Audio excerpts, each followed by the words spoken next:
Assalamualaikum warahmatullahi wabarakatuh. Allahumma salli ala sayyidina Bismillahirrahmanirrahim. Alhamdulillahirabbil alamin wa sallallahu ala sayyidina Muhammadin wa alihi wa sahbihi ajma'in. Allahumma rabbi shrah li sadri wa yassir li amri wa hlul 'uqdatam min lisani yafqahu qawli. Allahumma rabbi zidna ilman warzuqna fahma. Allahumma 'allimna ma yanfa'una wanfa'na bima 'allamtana. اللهم فقهنا في الدين وعلمنا التأويل وافتح علينا فتوح العارفين برحمتك يا أرحم الراحمين.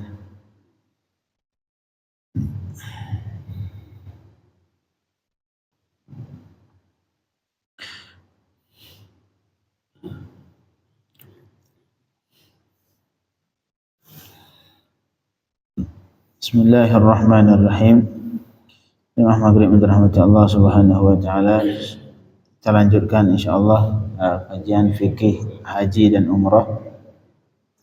Kemarin pembahasan terakhir tentang hajinya anak kecil. Hajinya sabi, anak kecil yang belum baligh. Ketentuannya seorang yang belum baligh, baik sabi itu sudah memayyiz sekitar umur 7 tahun lebih kurang, atau kalau patokannya dia itu sudah bisa memahami, kalau kita ngobrol udah paham, kemudian udah bisa cebok sendiri, sudah bisa kencing sendiri, udah bisa makan sendiri, nah itu sudah memayyiz. Adapun untuk sahnya haji, semua anak kecil sah melakukan haji, baik sudah baligh atau baik sudah memayyiz atau belum. Cuman nanti ada perbedaan antara bayi yang masih belum memayyiz dengan anak kecil yang sudah memayyiz. Perbedaannya nanti di ihramnya. Ihram. Kalau sabi yang memayyiz, dia itu bisa melakukan ihram sendiri, tapi atas izin ataupun atas pengetahuan si wali. Harus ada persetujuan si wali. Boleh juga yang melakukan ihram, niat ihram orang tuanya langsung, walinya boleh. Sebagai pengganti anak, ini wali yang mengihram. Nanti wali ketika mengihram bagaimana bacaannya? Nawaitul hajja wa nawaitul hajja an hadza, ataupun an anak kecil ini, wa ahramtu bihi, sahaja aku niat haji untuk anak ini. Jadi sebutkan untuk anak, karena kalau enggak disebutkan ntar buat sendiri. Nah, disebutkan ini saya niat ihram untuk anak ini, dan saya ihram untuknya. Dan apabila seorang wali berniat ihram untuk anak, maka status wali itu tetap dianggap belum ihram. Jadi beliau itu walaupun sudah ihram, boleh masih pakai pakaian yang berjahit, boleh tidak diharamkan, boleh pakai peci kalau laki-laki. Karena kenapa? Karena ihram bukan sendiri, ihram bukan untuk sendiri, ihram buat anaknya. Sedangkan kalau sabi yang belum memayyiz, itu yang mengihram siapa? Walinya. Kalau anak kecil ini belum memayyiz, gimana mau niat ihram? Jadi kalau yang belum memayyiz, itu yang berniat ihram adalah walinya. Kemudian yang lanjutan malam ini, bismillahirrahmanirrahim. Qala al-musannif rahimahullah, wa mata sara as-sabiyyu ghairul mumayyiz muhriman fa'ala al-waliyyu bihi ma la yata'atta minhu. Jika seorang sabi yang belum mumayyiz sudah menjadi muhrim, sudah berihram yang diihram oleh walinya, maka fa'alal waliyyu bihi, entar walinya melakukan padanya sesuatu yang tidak mungkin ia lakukan sendiri. Misalkan anak kecil ini belum bisa tawaf, sudah wali yang tawaf. Jadi anak ini yang wali melakukan untuk anak ibadat-ibadat yang tidak bisa dilakukan oleh anak itu. Itu tugas wali itu. Tugas wali. Beliau di samping niat ihram nanti juga melakukan perbuatan ataupun bagian dari amalan haji yang tidak bisa dilakukan oleh anaknya.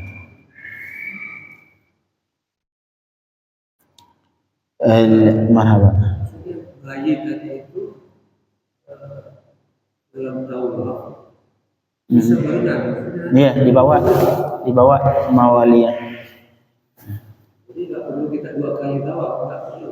Maksudnya? Maksudnya kan bayi satu. Ah, Yang melakukan kata Ustaz orang tuanya. iya. Jadi saat kita tawaf, Hmm. kita gendong Ustaz. Iya.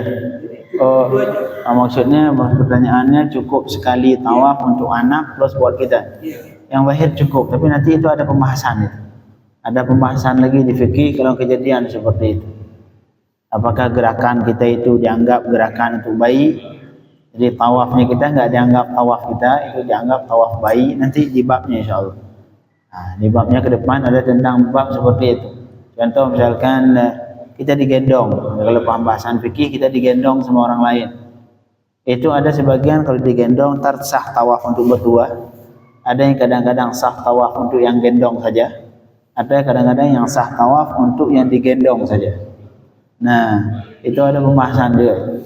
Itu kalau di fikih pembahasan tentang menggendong. Misalkan kita punya orang tua, kita gendong orang tua.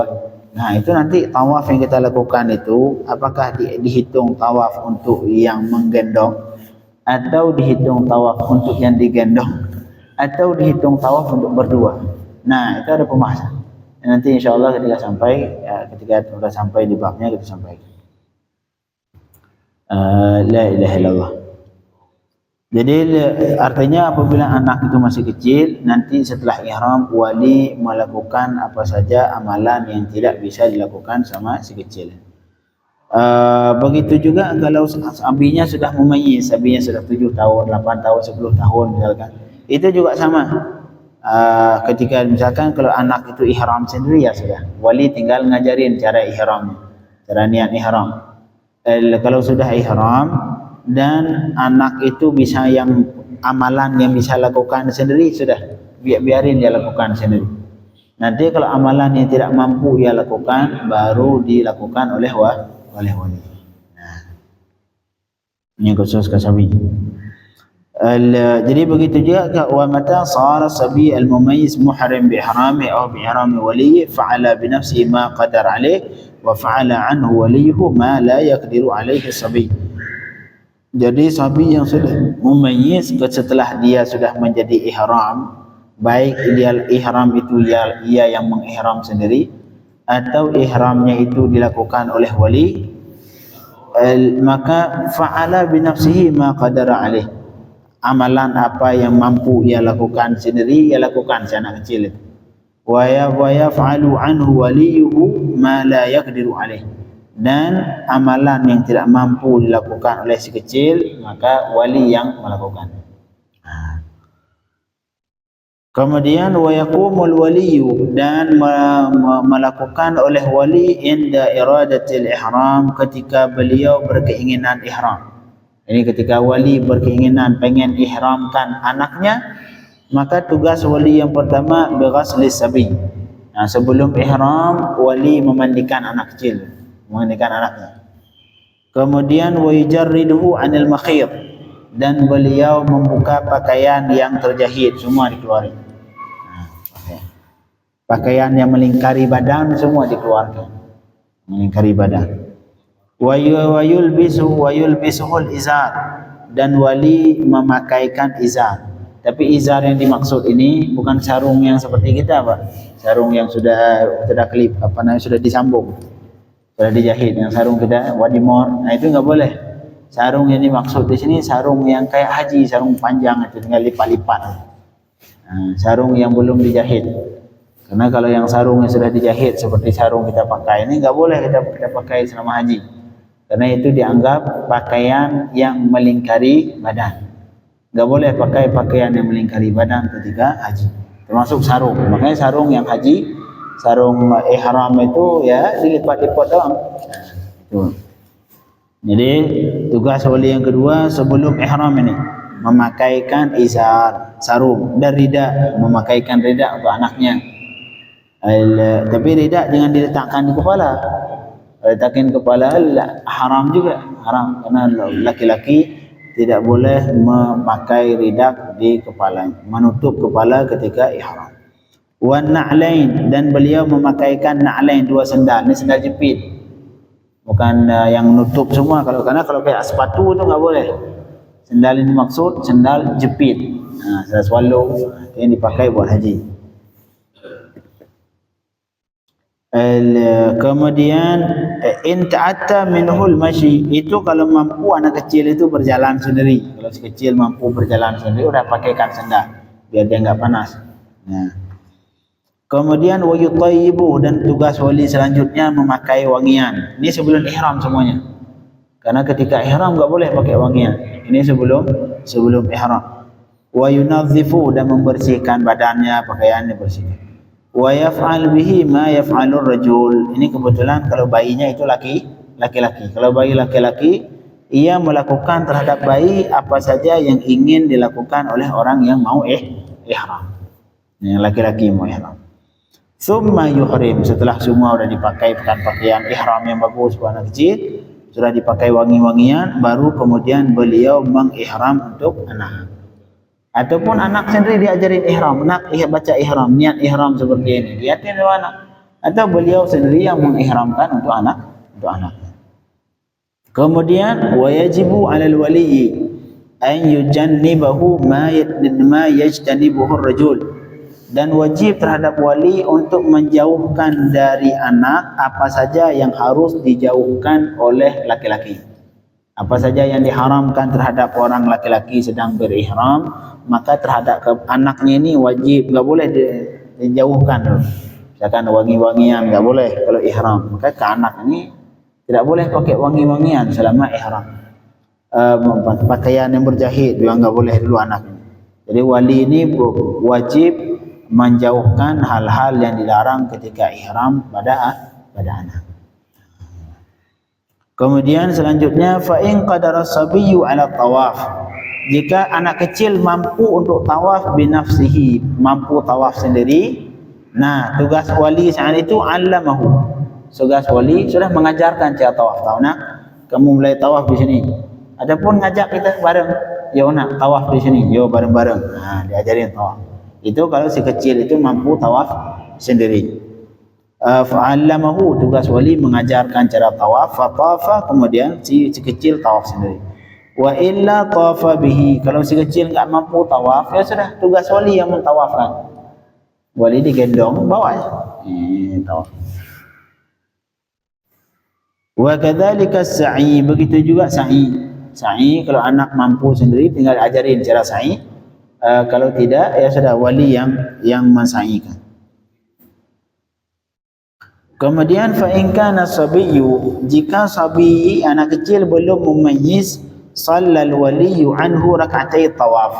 Karena ketika tawaf, sehabis tawaf disunnahkan salat sunnah 2 rakaat. Salat sunnah tawaf namanya. Nah, kalau anak kecil, kalau yang sudah memayyiz, suruh aja dia salat sendiri.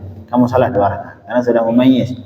Kalau anaknya belum memayyiz, masih setahun 2 tahun, siapa yang melakukan salat ini? Wali. Karena anak kecil enggak sah salat. Anak kecil yang setahun 2 tahun itu enggak sah salat. Karena anaknya belum memayyiz. Anak belum memayyiz. Ya, anak umur setahun, umur setengah setahun. Nah, itu enggak sah salat. Jadi yang melakukan salat nanti walinya langsung.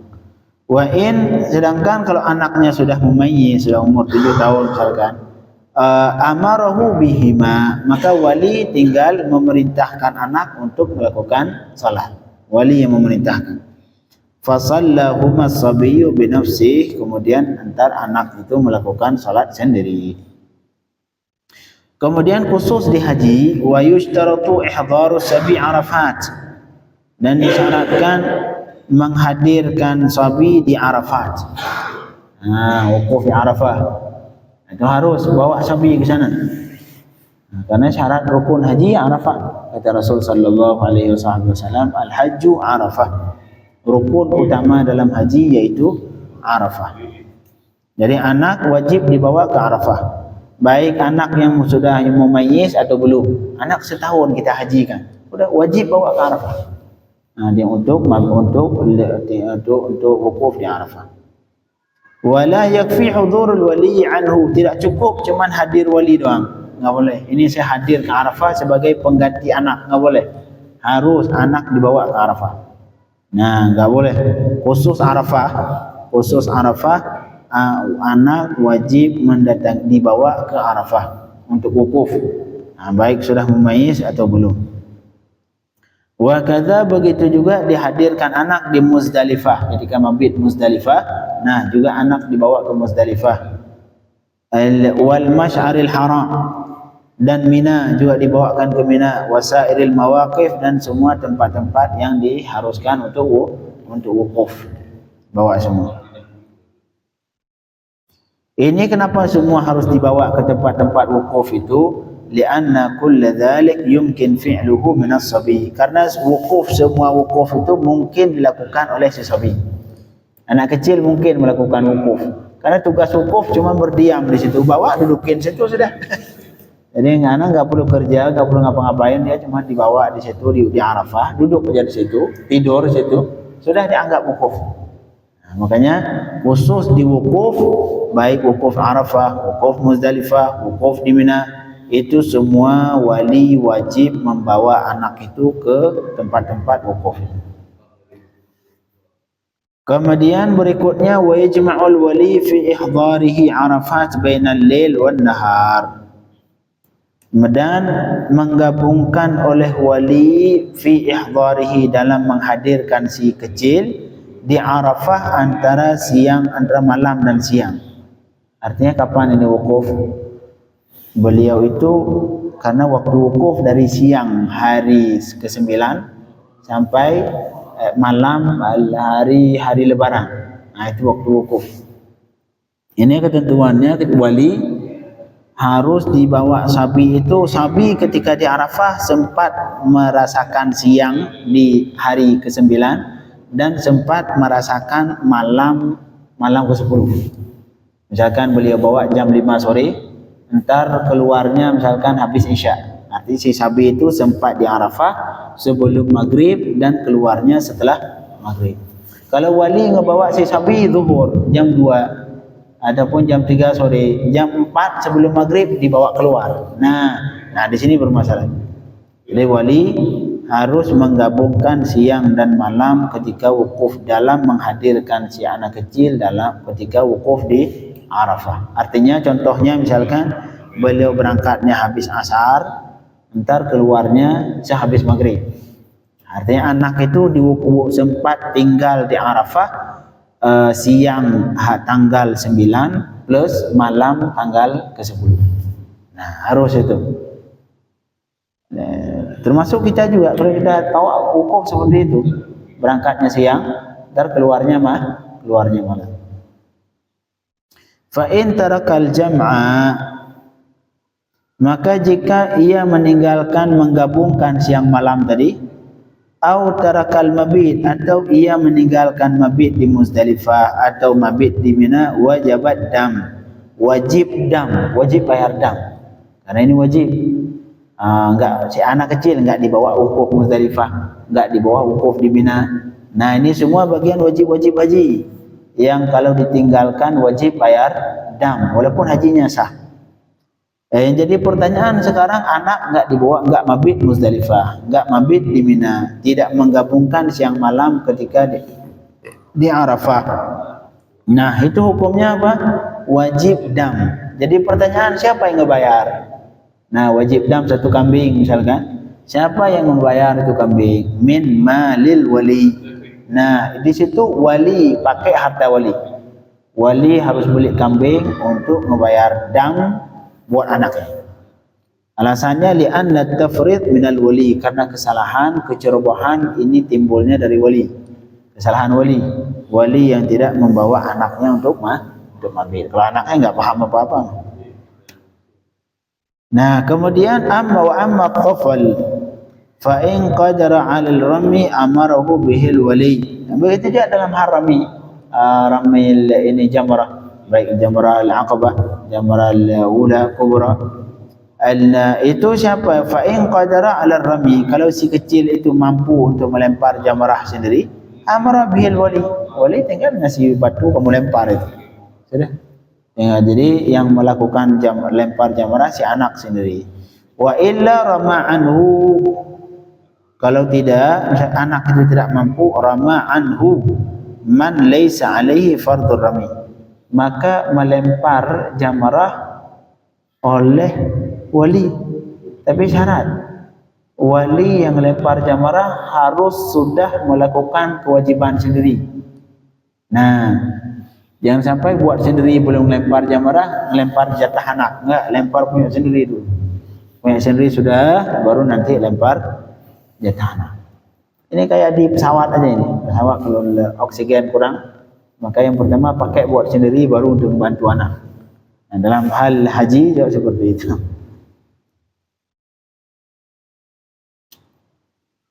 Tapi wa yustahabu an yadha al-hasa fi yadi at-tifl.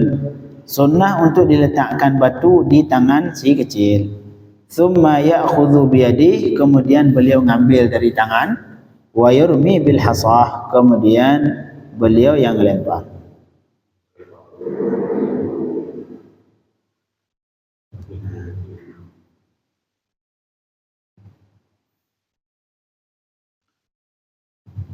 Jadi cara seperti itu.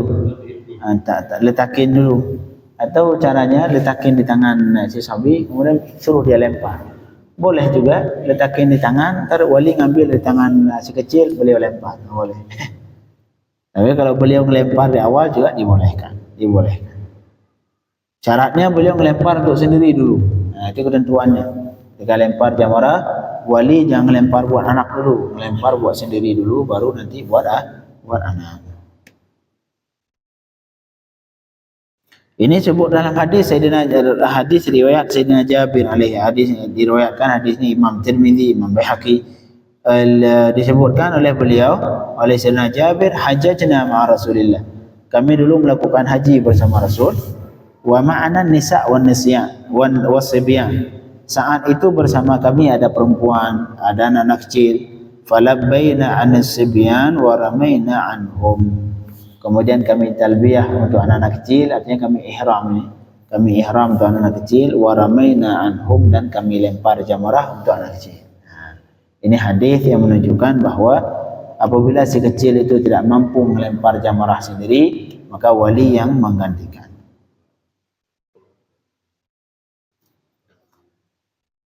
Kemudian kalau misalkan anak kecil berangkat haji, nah untuk biaya keberangkatan diambil dari harta siapa? La ilaha illallah. Wa amma nafaqatus sabi fi safarihi ila al-hajj. Adapun nafkah sabi ketika dalam safarnya menuju haji, fayuhsabu minhu qadru nafaqatihi fil hadar, maka dihitung darinya kadar nafkahnya ketika belum berangkat. Ketika di rumah anak ini berapa kebutuhannya, nah ketika berangkat haji sama. Nah, sama. Wa yakunu mimma lisabi, itu semua diambil dari harta sabi. Harta sabi.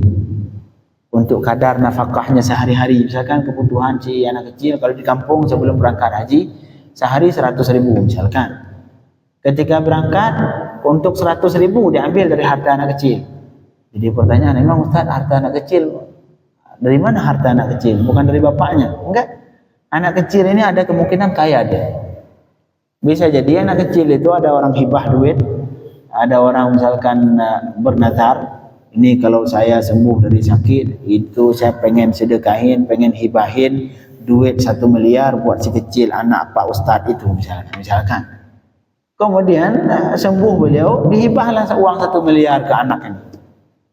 Artinya anak itu mungkin memiliki harta ketika masih kecil, atau kebetulan dia pas khitanan, bikin walimah khitan, tiba-tiba ada orang kaya yang ngasih duit hadiah khitan 1 miliar misalkan.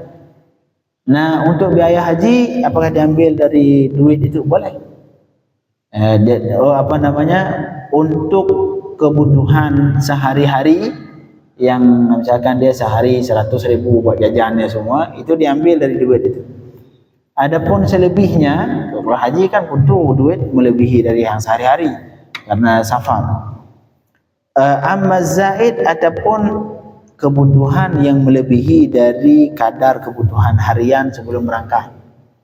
itu fayajibu fi malil wali, maka itu wajib diambil dari harta wali. Harta wali. Kalau untuk sekedar kebutuhan dia harian untuk sebelum berangkat, misalkan jajan dia, kebutuhan dia sebelum berangkat sehari 50.000. Nanti selama haji itu ukuran 50.000 kebutuhan anak kecil selama haji itu 50.000 diambil dari harta si anak. Adapun selebihnya, misalkan selama haji kebutuhan sehari sampai 1.950.000 wajib ditanggung sama tanggung sama wali. Enggak boleh pakai duit anak semua. Nah, ya ada kemungkinan. Begitu juga dalam hal nafkah. Kalau kita punya anak itu punya duit banyak, itu untuk nafkah dia sehari-hari diambil dari mana? Dari harta anak. Enggak wajib wali mengeluarkan harta sendiri untuk kebutuhan si anaknya. Kalau anaknya punya duit, tapi kan umumnya anak kita nggak punya duit, jadi wali lah yang dinafkahin. Tapi ketentuan dasarnya jika anak ini kaya, maka nafkahnya diambil dari hartanya sendiri. Nggak wajib wali tanggungan. Begitu juga dalam haji. Ketika berangkat haji, kebutuhan yang diambil dari harta anak yaitu kebutuhan yang sama ketika dia dulu sebelum berangkat. Kalau sebelum berangkat sehari dia perlu 50.000, maka ketika haji untuk 50.000 ambil dari harta anak. Tapi kalau lebih, misalkan ketika haji kebutuhan sehari 1 juta, nah 950.000 diambil dari mana? Itu wajib ditanggung sama wali, pakai uang pribadi.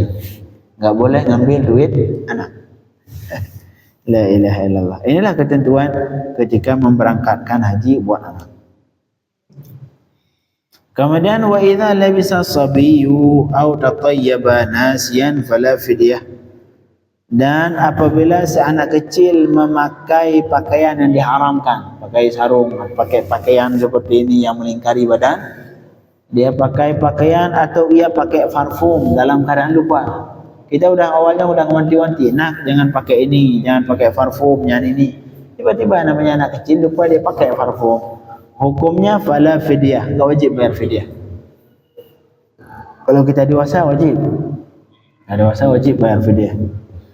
Wa in ta'ammada, jika sengaja ia pakai, fa alaihi fidyah, maka wajib mengeluarkan fidyah. Tapi wal asahu annaha fi malil wali. La ilaha illallah. Tapi yang pendapat yang kuat, walaupun anaknya itu sengaja pakai parfum sudah wajib bayar fidyah. Fidyah ditanggung sama siapa? Pakai uang siapa? Pakai uang wali. Pakai uang wali. Enggak boleh pakai uang si anak. La ilaha illallah. Pakai uang si wali.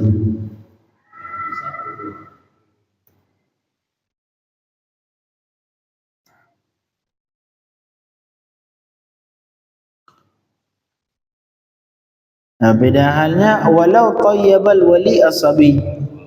Sekarang wali yang pakai parfum ke anak. Udah tahu anaknya ihram dia pakein parfum. Atau ia cukur rambut anaknya atau dipotong kukunya. Fa in lam yakun li hajati sabi.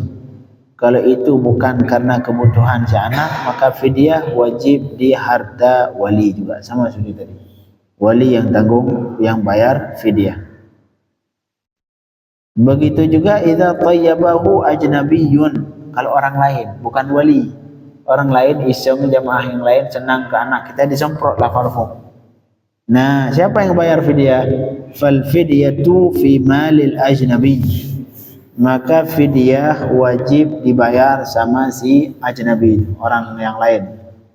Salah dia, ngapain dia semprot parfum ke anak kita? Wajib dia bayar fidyah. La ilaha illallah. Nah, inilah ketentuan semua tentang wali. Kemudian pembahasan terakhir, wa yuktabu lis-sabiyyi thawabu ma ya'maluhu min at-ta'at. Ini yang penting. Ini yang penting Bapak Ibu sampaikan ke anak, bahwa dituliskan ataupun dituliskan untuk anak kecil pahala yang taat yang ia lakukan. Walaupun sering kita dengar apa? Kalau anak kecil lakukan salat, puasa, pahalanya buat bapaknya. Enggak, pahalanya buat dia. Bapak juga dapat karena dia nyuruh. Nah, jadi ketentuannya jangan salah paham. Jangan dipahami bahwa pahala anak kecil cuma buat bapak, anaknya enggak dapat. Enggak. Semua amalan taat yang dilakukan anak kecil ia mendapatkan pahala. Nah, jadi keliru. Salah satu pendapat yang keliru itulah, yaitu pendapat yang menyatakan bahwa anak kecil tidak ada mendapatkan pahala dari amalan dia. Amalan dia, taat dia, pahalanya buat orang tua. Enggak. Buat orang tua juga dapat karena orang tua yang nyuruh misalkan. Tapi pahala suruh. Tapi pahala amalan itu sendiri itu buat anak. Nah, jadi semua dapat pahala anak. Kat tahara seperti salat, tahara, puasa, zakat, haji, semua. Baca Quran, itu semua anak kecil dapat pahala dari situ.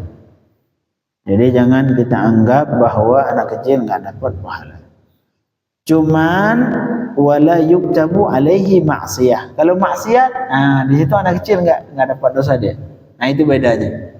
Anak kecil semua taat yang ia lakukan ditulis sama Allah, dapat pahala. Adapun dosa tidak. Dosa enggak ditulis.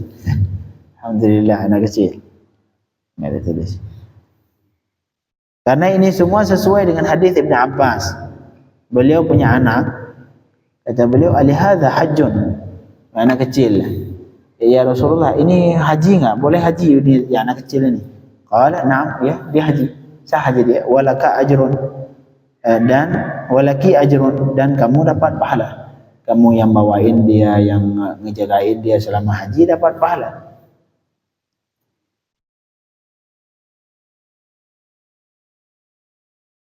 Nah, inilah kesimpulannya tentang anak kecil.